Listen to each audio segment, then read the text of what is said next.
여러분 안녕하셨습니까? 양영태 TV의 양영태입니다. 송영길 얘기 좀 하고 싶습니다. 이 송영길 이자는 말이죠, 피의자입니다. 지금 그것도 그냥 사실 그냥 피의자가 아닙니다. 어떤 종류냐, 정당에서 가장 부패했다는 소위 돈봉투 의혹의 선봉의 정점에 지금 서 있는 피의자입니다. 대상의 정점. 그가 돈봉투하고 관련이 있는지 없는지는 수사를 해봐야 알겠지만 하여튼 정점의 대상입니다. 그를 위해서들 이렇게 돈봉투 의혹들이 나온 겁니다. 이거는 광범위하게 지금 보이지 않게 수사를 검찰에서 하고 있습니다. 이들은 어디까지 수사가 됐는지를 잘 모릅니다. 검찰만이 알고 있습니다. 검찰은 특별 보안을 지키고 하고 있는 것 같이 보입니다. 이러한 피의자의 정점에 있는 송영길에게 KBS는 30분간이나 그 긴 시간을 마이크를 쥐어줬습니다. 그래가지고 마음대로 검찰을 까도록 만들어 놨습니다. 이게 KBS 공영방송입니까? 나라 돈 세금으로 운영하는, 강제 시청료로 운영하는 이 KBS가 이럴 수가 있습니까? 수신료를 분리한다고 반발하는 겁니까? 반발하면 가만 놔두면 안 됩니다. 네. 왜 국민의 세금을 자기들이 마음대로 거기다 갖다 붙여놓고 붙이기를 원하고 있습니까? 국민의 세금은 국민들이 알아서 판단하는 겁니다. 낼 가치가 있으면 내고, 낼 가치가 없으면 안 내고. 이거는 세금이 아닙니다. 시청료입니다. 나 보기 싫어, KBS. 가짜를 실어내는 그런 편파 방송 보기 싫어 라고 생각하는 사람은 안 보는 겁니다. 아니, 시청료 안 받는 TV조선, 채널A, MBN 그 얼마나 정확하게 뉴스를 하고 있습니까? 그렇게 공정을 지향하는 종편 방송들이 150번 낫다 이런 얘기입니다. 저는 그렇게 생각합니다. 저는 KBS를 거의 안 봅니다. 거의 안 본다고 하는 것은 혹시 본 적이 있을까 봐 얘기하는데 저는 거의 안 봅니다. 그리고 시청료를 꼬박꼬박 강제로 냈습니다. 제가 생존한 동안 계속 냈습니다. 이 KBS요, 앵커 한다는 사람들의 그 자질들 한번 보십시오. 그 자질들. 극소수 일부는 아주 유능한 앵커들이 있습니다. 그리고 중립을 지켜가면서 그 KBS의 편향을 시켜라는 그 방침에도 불구하고 교묘하게 머리를 짜내서 완만하게 중립을 지키려고 발버둥 치는 사람도 있는가 하면 그런 사람은 아주 극소수입니다.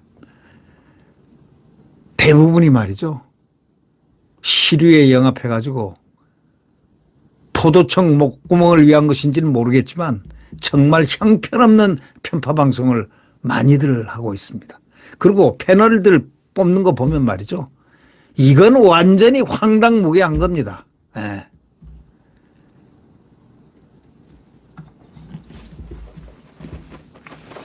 저 같은 사람은요, 붉은 딱지가 한 5개 정도는 붙어 있을 겁니다.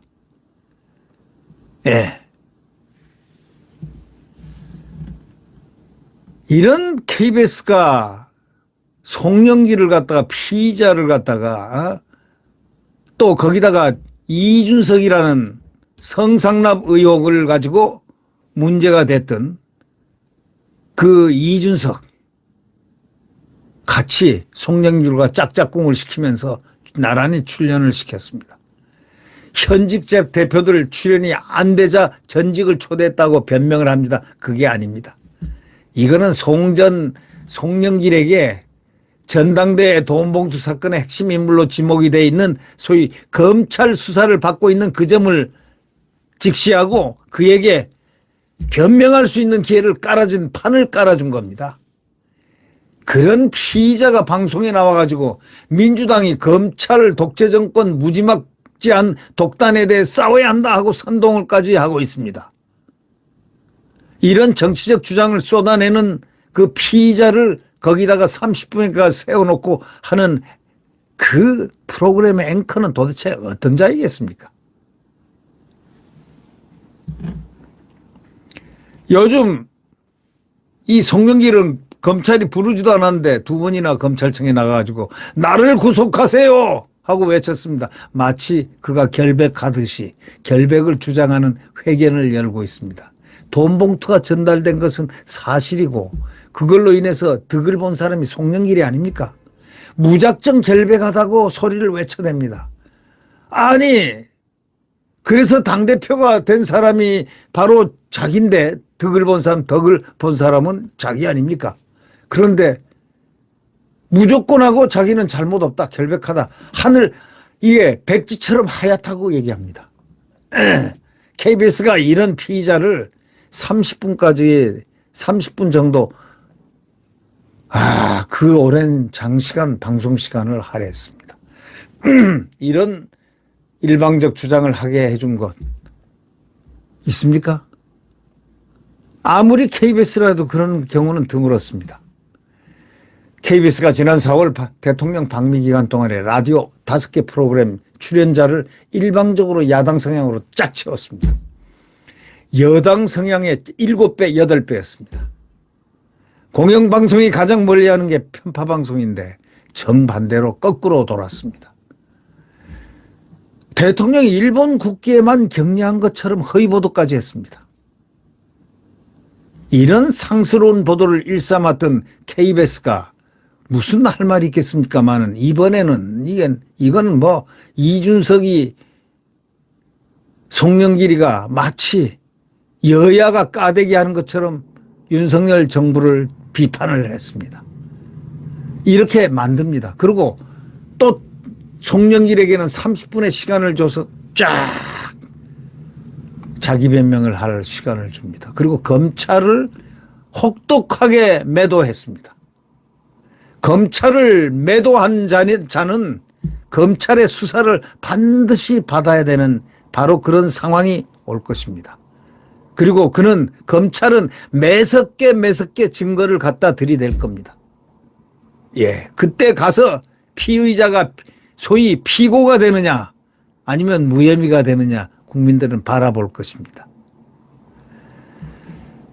문재인 정권에서 임명된 KBS 간부들이 정권이 바뀌자 방송을 이용해서 그들이 뭘 하는 줄 아십니까? 방송을 하는 게 아닙니다. 그들은 정치를 하고 있습니다. 문재인 정치를 하고 있는 것입니다. 좌파 극좌파 정치를 하고 있는 것입니다.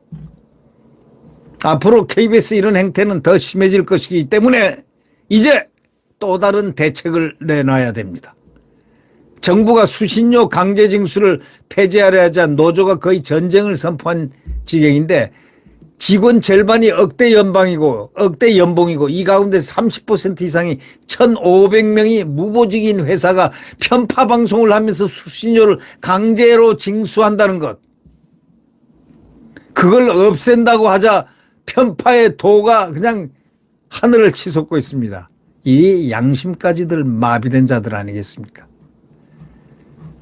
이 KBS는 앞으로 특단의 대책을 세워서 완벽하게 도려내야 될 것입니다. 그러기 위해서 우선 민영화를 빨리 서두려야 됩니다.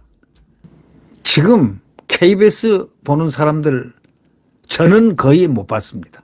제 주변에는 대부분 TV조선, 채널A, MBN 이거 3개를 주로 봅니다. 예. 그거 보면요. 뭐 다 보입니다. 대한민국이 다 처음부터 끝까지 다 디테일하게 보이는 데가 이 종편입니다. 네. 종편을 보지 누가 강제 시청료까지 내가면서 KBS 저편파 방송, 극좌파 방송을 왜 보겠습니까? 네. 민주노총 노조들이 그 하부적 노조들이 깔아있는 그곳에서 무엇이 나오겠습니까?